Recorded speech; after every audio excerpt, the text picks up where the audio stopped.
je suis ravie de vous retrouver pour un tout nouveau DIY. Aujourd'hui, je vous propose de donner une seconde vie à une chaise de bureau. On va partir donc de ce modèle de chaise en sky. Alors a priori c'est plutôt pas mal, mais en fait quand on le retourne, j'avais posé une espèce de petite couverture et à force avec l'usure et les frottements, eh bien ça s'est décoloré. Il était donc nécessaire de remédier à ça. On commence tout d'abord par dévisser ce qui solidarise la chaise pour la séparer donc en deux morceaux et pouvoir travailler plus facilement.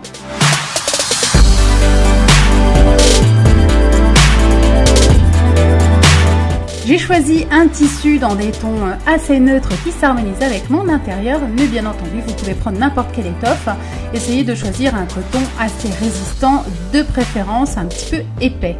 Comme je souhaite que la chaise soit particulièrement confortable, je rajoute un petit coussin sur l'assise et je vais ensuite placer le tissu qui va servir à la recouvrir pour trouver un petit peu le gabarit qui sera nécessaire et ensuite je vais simplement faire un petit repère et découper le tissu. Inutile d'être extrêmement précis pour cette étape, il s'agit juste d'avoir plus ou moins le gabarit approprié. On peut toujours redonner quelques petits coups de ciseaux de ci de là pour ajuster parfaitement la taille du coupon à l'assise de la chaise.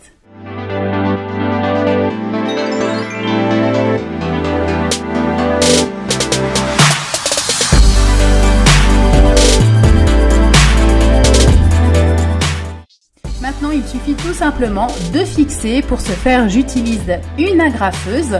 Là, la seule précaution, c'est de bien tendre le tissu au maximum pour éviter tous les petits plis et de faire aussi également attention au niveau des angles pour avoir de beaux arrondis.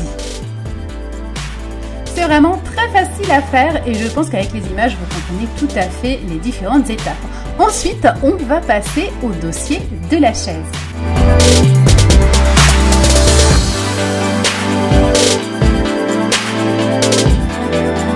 Étant donné que le dossier de ma chaise a une forme un petit peu particulière, arrondie et incurvée à certains endroits, je vais m'aider avec des épingles pour bien fixer l'étoffe et la répartir en veillant à ce qu'elle soit bien tendue.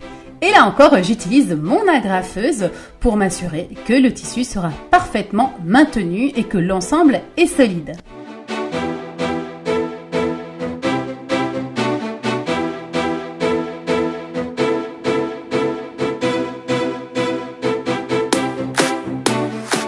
Une fois le recto de la chaise terminé, je vais donc travailler sur le verso.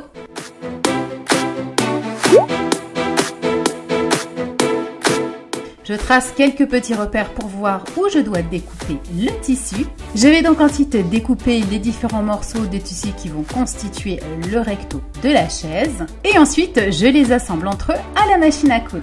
La dernière étape consiste alors à épingler cette dernière pièce au verso de la chaise et ensuite à faire les petites finitions tout simplement au fil et à l'aiguille à la main.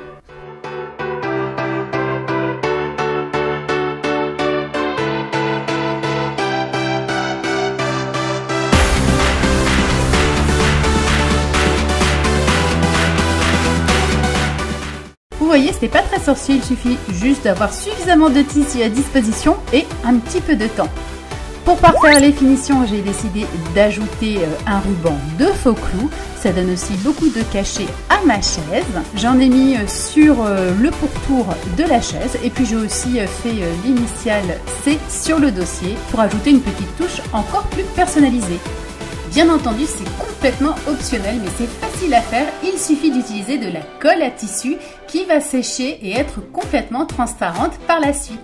J'espère que ce makeover vous a plu. Vous voyez, avant de penser à se débarrasser d'une ancienne chaise, n'hésitez pas à faire appel à une petite touche de créativité pour tout simplement la transformer et la remettre complètement à neuf. Pour me soutenir, likez cette vidéo et partagez-la auprès de vos contacts sur les réseaux sociaux. N'hésitez pas à me poster toutes vos recréations en utilisant le hashtag KaliDIY sur Instagram, Facebook et Twitter. Je serai ravie de voir toutes vos réalisations. Et si ce n'est pas encore fait, abonnez-vous vite à la chaîne pour ne rater aucune vidéo.